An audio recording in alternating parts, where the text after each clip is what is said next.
नमस्कार। आकाशवाणी जयपुर अजमेर से प्रस्तुत हैं प्रादेशिक समाचार।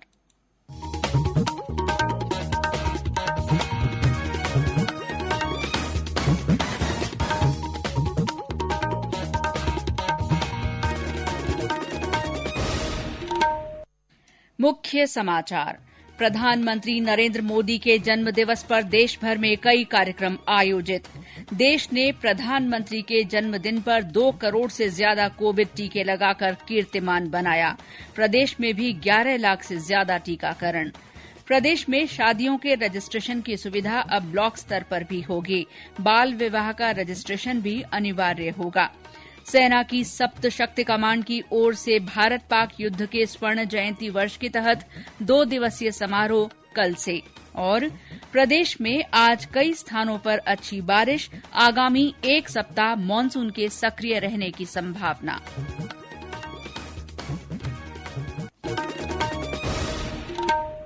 समाचारों के साथ मैं शीला चावला। देश भर में 18 साल से अधिक आयु वर्ग के लिए सरकारी केंद्रों में निःशुल्क कोविड टीकाकरण अभियान जारी है। युवाओं से आग्रह है कि टीका जरूर लगवाएं और अन्य लोगों को भी इसके लिए प्रोत्साहित करें। जब तक आवश्यक न हो घर से बाहर न निकलें और सुरक्षा के 3 सरल उपायों का पालन करें। मास्क लगाएं, 2 गज की सुरक्षित दूरी बनाए रखें, हाथ और चेहरा साफ रखें। और अब समाचार विस्तार से। प्रधानमंत्री नरेंद्र मोदी का आज 71वां जन्म दिवस है। देश भर में इस अवसर पर कई कार्यक्रमों का आयोजन किया गया। राष्ट्रपति, उपराष्ट्रपति, गृह मंत्री, सूचना और प्रसारण मंत्री ने प्रधानमंत्री को उनके जन्मदिन पर शुभकामनाएं दी। राज्यपाल कलराज मिश्र और मुख्यमंत्री अशोक गहलोत ने भी श्री मोदी के जन्मदिन पर बधाई और शुभकामनाएं दी हैं। भारतीय जनता पार्टी की ओर से जयपुर में प्रदर्शनी लगाई गई। सीकर में सांसद स्वामी सुमेधानंद ने प्रधानमंत्री के जन्मदिवस के सिलसिले में आयोजित कार्यक्रम में वीरांगनाओं और किसानों का सम्मान किया। झुंझुनू में इस मौके पर पीएम केयर फंड की ओर से लगाए गए ऑक्सीजन प्लांट का सांसद नरेंद्र कुमार ने उद्घाटन किया। इस प्लांट से रोजाना 250 सिलेंडर ऑक्सीजन का उत्पादन हो सकेगा। टोंक, बूंदी, सवाई माधोपुर, बारां और करौली में गायों को चारा और मरीजों को फल बांटे गए। श्रीगंगानगर में भाजपा कार्यकर्ताओं ने कई स्थानों पर केक काटा। बूंदी, बारां और श्रीगंगानगर में पौधे लगाए गए। बारां में कोविड टीकाकरण शिविर भी लगाया गया। केंद्रीय स्वास्थ्य मंत्री मनसुख मांडविया ने कहा है कि प्रधानमंत्री नरेंद्र मोदी के जन्मदिन पर आज देश ने नया कीर्तिमान स्थापित करते हुए एक दिन में 2 करोड़ से अधिक कोविड टीके लगाने का ऐतिहासिक आंकड़ा पार कर लिया है। उन्होंने ट्वीट कर कहा कि टीकाकरण की प्रक्रिया लगातार आगे बढ़ रही है और ये एक नया कीर्तिमान बनाएगी। प्रदेश में आज फिर 11 लाख से ज्यादा टीके लगाए गए हैं। इसके लिए राज्य में 7,700 से ज्यादा टीकाकरण सत्र आयोजित किए गए। इसी के साथ राज्य में अब तक 5 करोड़ 26 लाख से ज्यादा टीके लगाए जा चुके हैं। इनमें से 3 करोड़ 88 लाख 40 हजार को पहला टीका, जबकि 1 करोड़ 38 लाख 23 हजार से ज्यादा लोगों को दोनों टीके लगाए गए हैं। कोविड संबंधी राष्ट्रीय हेल्पलाइन नंबर हमारी वेबसाइट newsonair.gov.in पर उपलब्ध हैं। राजस्थान में शादियों के रजिस्ट्रेशन से जुड़े कानून के तहत अब बाल विवाह का भी रजिस्ट्रेशन होगा, लेकिन ऐसे विवाह वैध नहीं होंगे। ब्लॉक स्तर पर विवाह रजिस्ट्रेशन अधिकारी रजिस्ट्रेशन करेंगे। विधानसभा में आज बहस के बाद राजस्थान विवाहों का अनिवार्य रजिस्ट्रेशन संशोधन विधेयक पारित हो गया। इस विधेयक का विरोध करते हुए भाजपा ने सदन से वॉकआउट किया। बिल में ये प्रावधान है कि अगर शादी के वक्त लड़की की उम्र 18 साल से कम और लड़के की उम्र 21 से कम है तो उसके माता पिता को 30 दिन के भीतर उसकी सूचना रजिस्ट्रेशन अधिकारी को देनी होगी। विधेयक पर बहस के दौरान विपक्ष ने जमकर सवाल उठाए और इस विधेयक को वापस लेने की मांग की। विधेयक पर बहस का जवाब देते हुए संसदीय कार्य मंत्री शांति धारीवाल ने कहा कि बाल विवाह के रजिस्ट्रेशन का मतलब उन्हें वैधता देना नहीं है। बाल विवाह करने वालों के खिलाफ रजिस्ट्रेशन करने के बाद भी कार्रवाई होगी। उन्होंने कहा कि सुप्रीम कोर्ट के निर्देश के अनुसार सभी तरह के विवाहों का रजिस्ट्रेशन अनिवार्य है। ये समाचार आकाशवाणी जयपुर अजमेर से प्रसारित किए जा रहे हैं। सेना की सप्तशक्ति कमान की ओर से 1971 के भारत पाक युद्ध के स्वर्ण जयंती वर्ष के तहत कल से जयपुर में 2 दिन का समारोह आयोजित किया जा रहा है। रक्षा प्रवक्ता लेफ्टिनेंट कर्नल अमिताभ शर्मा ने बताया कि कल एल्बर्ट हॉल से जवाहर सर्किल तक मिनी मैराथन होगी। इसमें सेना, वायुसेना, सीमा सुरक्षा बल, केंद्रीय रिजर्व पुलिस बल, राजस्थान पुलिस और एनसीसी के कैडेट भाग लेंगे। कल ही शहर के चित्रकूट स्टेडियम में हथियारों की प्रदर्शनी लगाई जाएगी। समापन समारोह में 1971 के युद्ध वीरों का सम्मान किया जाएगा। गौरतलब है कि 1971 के भारत पाक युद्ध की 50वीं वर्षगांठ के मौके पर मनाए जा रहे स्वर्णिम विजय वर्ष का समापन आगामी 16 दिसंबर को होगा।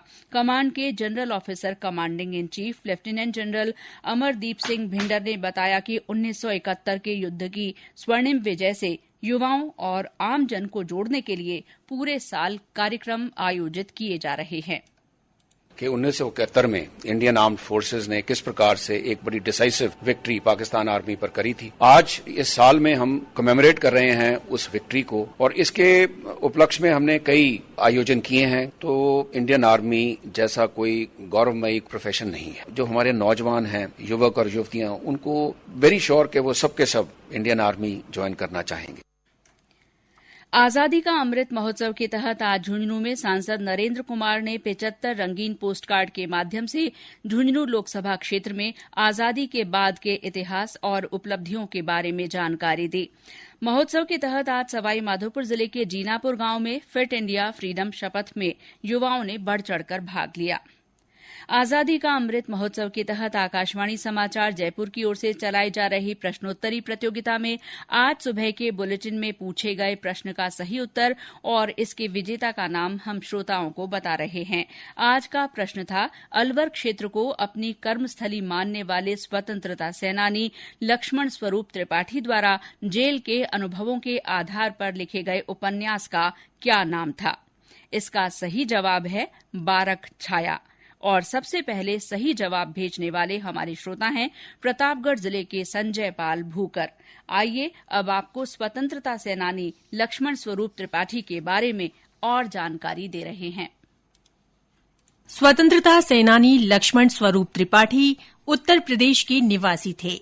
उनके घर पर रास बिहारी बोस और सरदार भगत सिंह जैसे प्रसिद्ध क्रांतिकारियों का आना जाना था। वे नेताजी सुभाष चंद्र बोस के परम भक्त थे और उनसे श्री त्रिपाठी का पत्र व्यवहार था। उन्होंने सन 1931 के कराची अधिवेशन में भाग लिया। चक्रवर्ती राजगोपालाचार्य के निर्देश पर वे हिंदी के प्रचार प्रसार में सक्रिय रहे। उन्होंने दिल्ली से प्रकाशित नवयुग के संपादक पद पर बीकानेर षड्यंत्र केस के अभिलेखों को प्रकाशित किया। वे प्रदीप पत्र, अरावली मासिक पत्रिका और नया जीवन पत्रिका के संपादक थे। जय नारायण व्यास के निर्देश पर उन्होंने सन 1935 से राजस्थान के अलवर क्षेत्र को अपनी कर्मस्थली बनाया। उन्होंने अपने जेल के अनुभवों के आधार पर बारक छाया नामक उपन्यास भी लिखा। समाचार कक्ष से मैं रितिका गुप्ता।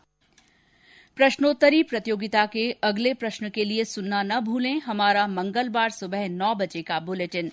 श्रोता अपने जवाब अपने नाम और पूरे पते के साथ हमारे व्हाट्सएप नंबर 9414052368 पर भेज सकते हैं।